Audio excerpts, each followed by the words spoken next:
যত দিন যাচ্ছে ততই যেন মানুষ পাশবিক মনোবৃত্তির প্রকাশ পাচ্ছে। বাংলা সহ গোটা দেশ যার সাক্ষী হচ্ছে প্রতিদিন। কসবা ল কলেজ হোক কিংবা আরজিকর মেডিকেল কলেজ হাসপাতাল, জুনিয়র ডাক্তারের সঙ্গে হওয়া চরম নোংরামির ঘটনা তারই জ্বলন্ত উদাহরণ। জেলায় জেলায় স্কুল ছাত্রীকে অত্যাচারের ঘটনা দিকে দিকে ঘটছে, কিন্তু এত কিছুর পরও নোংরামি যেন কিছুতেই থামছে না। এমন সমস্ত ঘটনা ঘটছে যা শুনলে পরে মাথা হেঁট হয়ে যাবে। এবার এক বেসরকারি হোমে যুবতীর সঙ্গে চরম নোংরামির অভিযোগ করা হয়েছে, আর এই ঘটনায় 4 জনকে গ্রেপ্তার করেছে পুলিশ। কি ভয়াবহ পরিস্থিতি একবার ভাবুন। ভাবলেই যেন লজ্জা লাগে।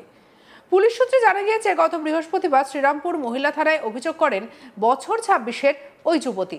পুলিশ এরপরই ঘটনায় জড়িতদের মধ্যে নবগ্রামের বেসরকারি হোমের কর্ণধার, সেক্রেটারি এবং 2 জন কর্মীকে গ্রেপ্তার করে।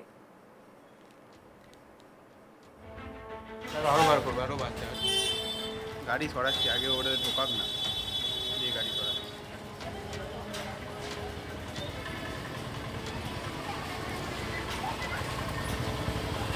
কি করেছিলেন? জানা গিয়েছে, ওই হোমের যিনি সেক্রেটারি অজয় চ্যাটার্জি নবগ্রাম পঞ্চায়েতের প্রাক্তন তৃণমূল সদস্য। নবগ্রাম অঞ্চল তৃণমূল সভাপতি অপূর্ব মজুমদার বলেন, আবাসিকের ওই যুবতী খুবই মেধাবী, সরকারি চাকরির জন্য প্রস্তুতি নিচ্ছেন। ওই হোমের বিরুদ্ধে একাধিক অভিযোগ নিয়ে একবার আমাদের পার্টি অফিসে এসেছিল। আমরা বলেছিলাম পুলিশে অভিযোগ জানাতে। অজয় এখন আর তৃণমূল করে না। কি বলছে অপূর্ব মজুমদার, শুনবো। আপনারা যেমন শুনেছেন, আমারও শোনা কথা। সকালবেলা আমি একটা ফোন পেলাম, সেই ফোনে জানতে পারলাম যে উনি শুধু না, ওর সঙ্গে আরও 2 জন অ্যারেস্ট হয়েছে, মোট 3 জন অ্যারেস্ট হয়েছে, আমারও 4 জন। তা আমারও শোনা কথা, আপনারা যেমন শুনেছেন আমিও সেই শুনেছি যে 4 জন অ্যারেস্ট হয়েছে। উনি তো একসময় তৃণমূলেরই পঞ্চায়েত সদস্য ছিল, তৃণমূলেরও ঘনিষ্ঠ বলে অভিযোগ করছে অনেকে। কি বলবেন? দেখুন, এক সময় ছিল, অনেকেই এক সময় তৃণমূল ছিল, পরবর্তী সময় দেখা যায় আর তৃণমূল দলটা করে না। উনিও তাই এক সময় ছিল সদস্য, কিন্তু এখন আর তাকে তৃণমূলের সঙ্গে দেখা যায়নি এবং তৃণমূল করতো না এখন। ওনাকে তো আপনি দীর্ঘদিন ধরে চেনেন, কিরকম মানুষ হিসেবে জানেন? কিছু কিছু মানুষ অভিযোগ করছে যে এরকম অভিযোগ নাকি আগেও ওনার বিরুদ্ধে উঠেছে, বা মানে অত্যাচার বা কিছু এরকম। সেটা তো বলতে পারবো না, তবে এইটুকু জানি উনি অল ইন অল ছিলেন। স্কুলটা বা আছে সেটা উনি দেখাশুনো করতেন, কিন্তু ভিতরের কি ব্যাপার সেটা আমি বলতে পারবো। উনি তো নবগ্রাম সোসাইটির দায়িত্বে রয়েছেন, সেই বিষয়ে। নবগ্রাম সোসাইটির আমি শুনেছি এক সময় সেক্রেটারি ছিলেন, এখন সেক্রেটারি না, কিন্তু বকলমে উনিই চালান, সোসাইটিটা উনিই চালান। মানে ওনার একটা প্রভাব যথেষ্ট বিস্তার করেই আর কি। সেটা তো অবশ্যই আছে, সেটা তো অবশ্যই আছে, প্রভাবশালী নবগ্রাম। হ্যাঁ, সেটা আছে।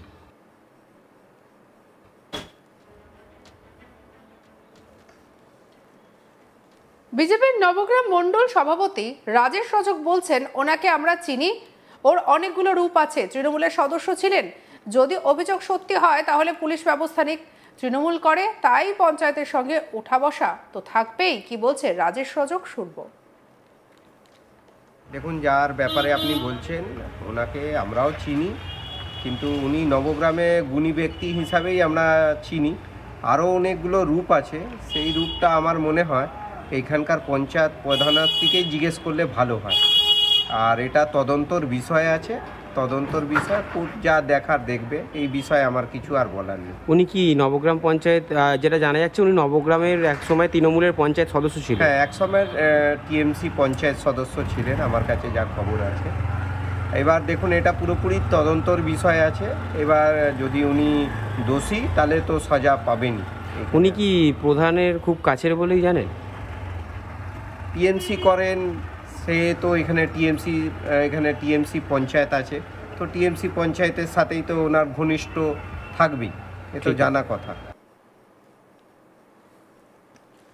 যদিও হোমের কর্মীদের একাংশ জানান, হোমের কর্ণধার ভালো হোক, তারা দীর্ঘদিন দেখছেন, কখনো খারাপ কিছু চোখে পড়েনি। কি বলছেন হোমের কর্মী উত্তম মণ্ডল, শুনবো। আমরা এই ব্যাপারে কিছুই বলতে পারবো না, কারণ আমরা এখানে ভলেন্টিয়ারি কাজ করি। 11টার সময় ঢুকি, 4টার সময় আমরা বেরিয়ে যাই, এছাড়া বেশি কিছু আমরা। এমনি ওনাকে তো অনেকদিন ধরে দেখছেন, কি বলবেন? অনেস্ট লোক, এবং এত বছর ধরে ওনার সাথে কাজ করি, আজ পর্যন্ত ওনার নামে খারাপ কিছু বলতে আমরা কোনো কিছু পাইনি। কিন্তু উনি খুব ভালো লোক। কিন্তু যেমন মিশ্র প্রতিক্রিয়া পাওয়া যাচ্ছে, নবগ্রামের কিছু মানুষ বলছেন খুবই ভালো, আবার কিছু মানুষ বলছে এরকম অভিযোগ নাকি আগেও এসছে। না না না না না, আমি আজকে এখানে প্রায় 25-26 বছর ধরে সত্যবাদীর সাথে কাজ করছি, 50 প্রোগ্রাম নিয়ে, কিন্তু আজ পর্যন্ত ওনার নামে খারাপ কোনো রিপোর্ট আজ পর্যন্ত আমরা পাইনি। মানে ওনার সাথে এতদিন মিশে আমরা চলছি, অত্যন্ত ভালো লোক, আমাদের খুব শ্রদ্ধা করে, আমরা শ্রদ্ধা করি ওনাকে। হোমের অস্থায়ী কর্মী কমল ঘোষালের বক্তব্য শোনাবো। আমি এই ব্যাপারে কিছু বলতে পারবো না। আমি একটা টেম্পোরারি মানে 11টা থেকে 4টা অবধি ডিউটি করছি, চলে যাচ্ছি। আপনি কি ডিউটি করেন? আমি কিছুই জানি না। আপনি কি ডিউটি করেন? হ্যাঁ, ওই গেট আর কিছু। আচ্ছা, এমনি অজয় বাবুকে তো দেখেন দীর্ঘদিন ধরে, কিরাম? হ্যাঁ, লোক ভালো। ধৃতদের শনিবার শ্রীরামপুর আদালতে পেশ করা হয়। শুক্রবারই উত্তরপাড়ার একটি বেসরকারি নেশামুক্তি কেন্দ্রের কর্ণধারকে শিলনোড়া দিয়ে জানে শেষ করার ঘটনা ঘটেছিল এবং 2 আবাসিক পালিয়ে গিয়েছিল, সেই ঘটনাও ঘটেছিল। তবে তার মধ্যে আবারও এক ঘটনায় চাঞ্চল্য ছড়ালো।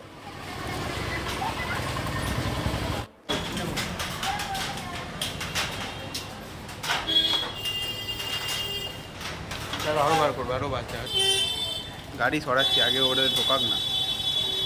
এবার এক বেসরকারি হোমে যুবতীর সঙ্গে চরম নোংরামির অভিযোগ করা হয়েছে, আর এই ঘটনায় 4 জনকে গ্রেপ্তার করেছে পুলিশ। এই ভয়াবহ পরিস্থিতি শুনলে পরে যেন লজ্জা লাগে। পুলিশ সূত্রে জানা গিয়েছে, গত বৃহস্পতিবার শ্রীরামপুর মহিলা থানায় অভিযোগ করেন বছর 26-এর ওই যুবতী। পুলিশের পরে ঘটনায় জড়িতদের মধ্যে নবগ্রাম বেসরকারি হোমের কর্ণধার, সেক্রেটারি এবং 2 জন কর্মীকে গ্রেপ্তার করে। জানা গিয়েছে, ওই হোমের যিনি সেক্রেটারি অজয় চ্যাটার্জি নবগ্রাম পঞ্চায়েতের প্রাক্তন তৃণমূল সদস্য।